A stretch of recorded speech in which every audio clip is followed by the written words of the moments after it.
In medieval Europe, a woman's value was often linked to her body, specifically, her perceived purity and her ability to have children. But what happened when that same body was seen as dangerous or threatening?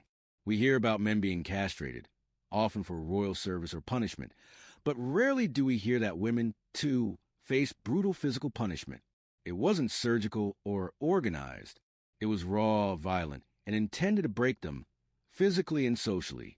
These acts weren't rare. During wars, religious crackdowns, or when powerful men wanted revenge, some women were subjected to horrific treatment. The goal? To erase their femininity, silence their sexuality, stop them from having children, and make them an example to others. Unlike male castration, which was sometimes formalized and recorded, there was no official rule book for what happened to women. Female castration wasn't law. It was a hidden form of punishment carried out in secret, often fueled by fear, anger, or desire to control. So what did it involve? In many cases, women accused of things like adultery or simply being too bold could be mutilated with sharp tools or hot irons. Some were burned or cut, often on the very parts of their bodies linked to reproduction. The message was clear. This was a punishment for stepping outside of society's narrow expectations.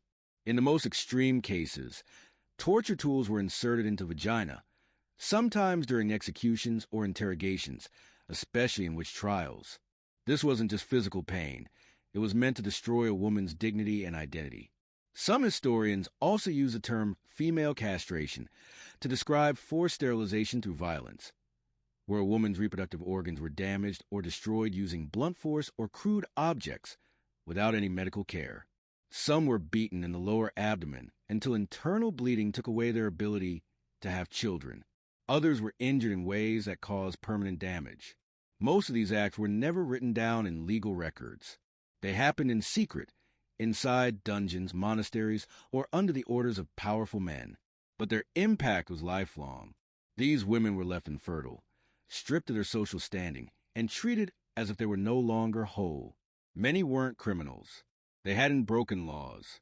Some were simply too attractive, too independent, too outspoken, or had drawn the attention of the wrong man. This wasn't about justice. It was about control. A brutal attempt to contain something that deeply unsettled the men of that era, a woman who recognized her own strength. In those times, Europe wasn't just ruled by kings. It was ruled by beliefs. And one of the most deeply held beliefs was that women were weaker, morally questionable, and spiritually untrustworthy. Religious teachings often portrayed women as inheritors of Eve's sins, making them targets for suspicion and punishment. In the eyes of the medieval church, women were seen as the original source of sin, the ones who led men astray. That belief had real consequences.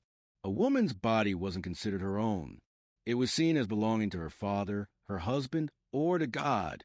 If she stepped outside that control, she wasn't seen as bold. She was labeled a threat.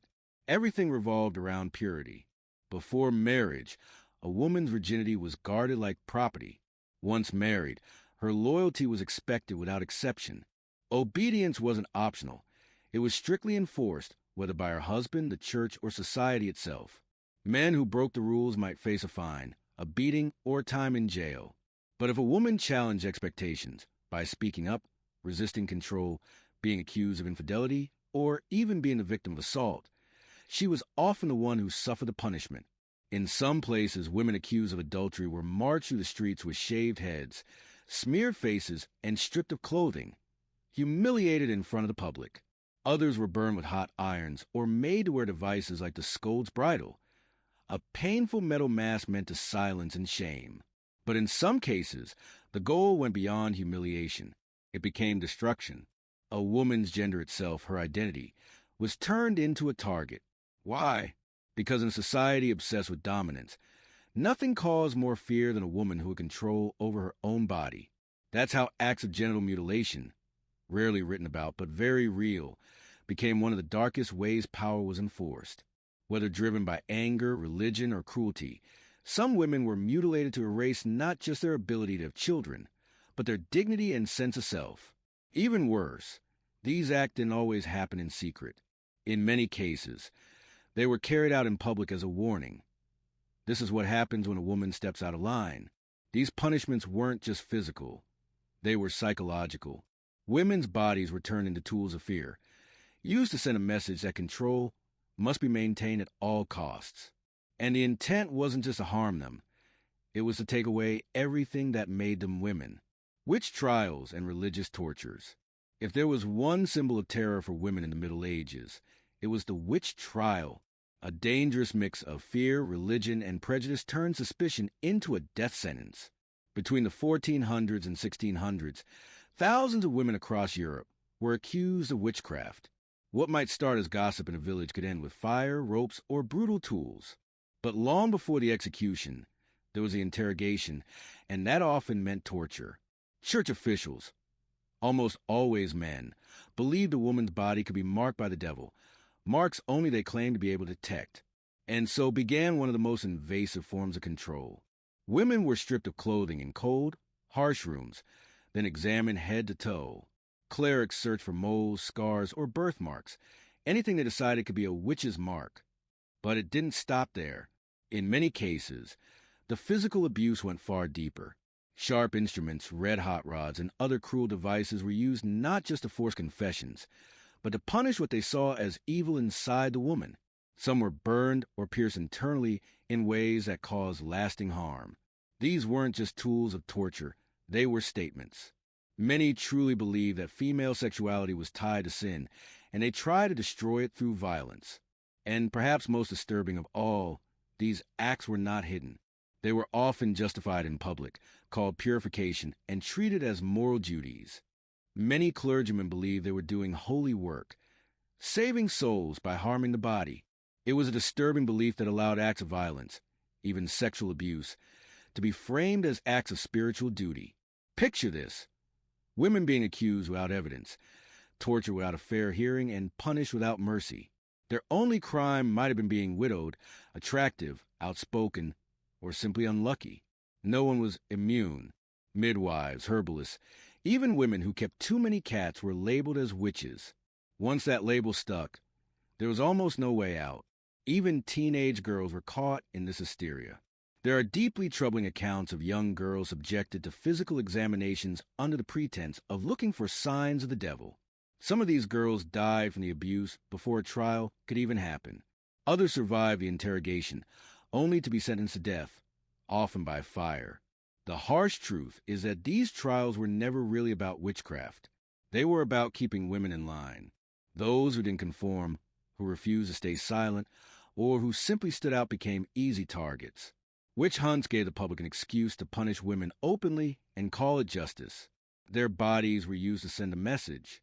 And in many of these cases, mutilation, not unlike castration, was used as a weapon. But not all of this violence came from religion. Some of it was personal, some was political, and some was simply the action of a man making one cruel statement.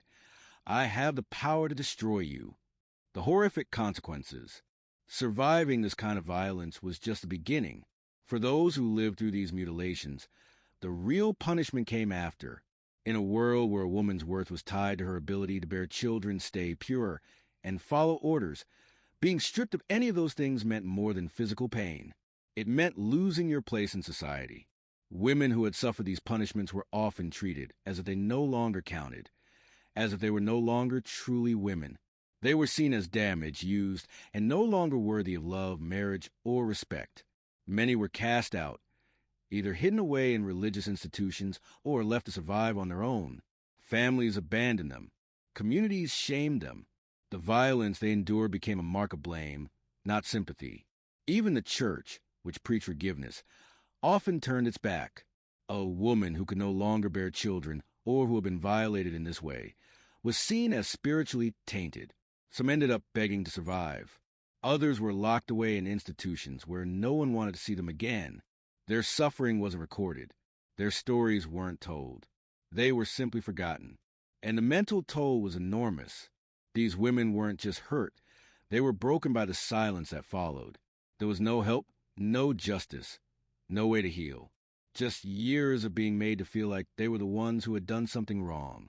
Some couldn't take it. A few entered religious life, not out of faith, but because it was the only place they wouldn't be hunted. Others lost their will to live entirely. The world had taken their identity from them, and offered nothing in return.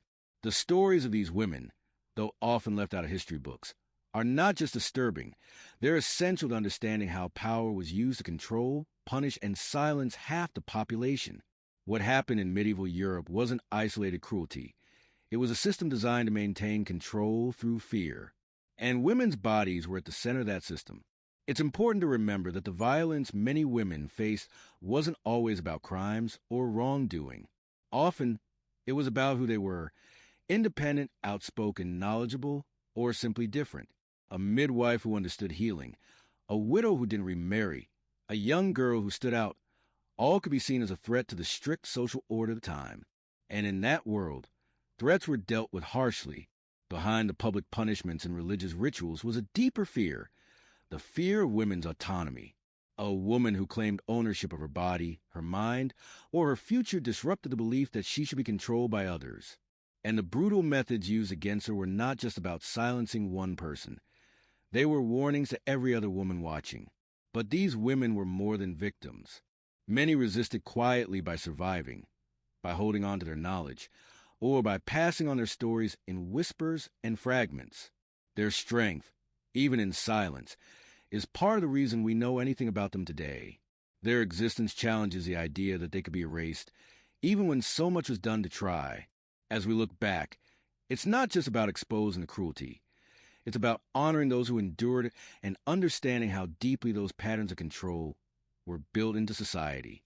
It's about recognizing that while the tools have changed, the struggle for bodily autonomy, dignity, and respect continues in different forms around the world today. The past may be gone, but its impact lingers. And the more we speak about it, clearly, honestly, and with purpose, the less likely we are to repeat it. Remembering these women, not just as symbols of suffering, but as human beings who faced unimaginable injustice, is a step towards something better. We owe it to them, not to look away, not to forget, and not to accept silence as a final word. Their stories matter, and telling them now is one way we begin to set things right.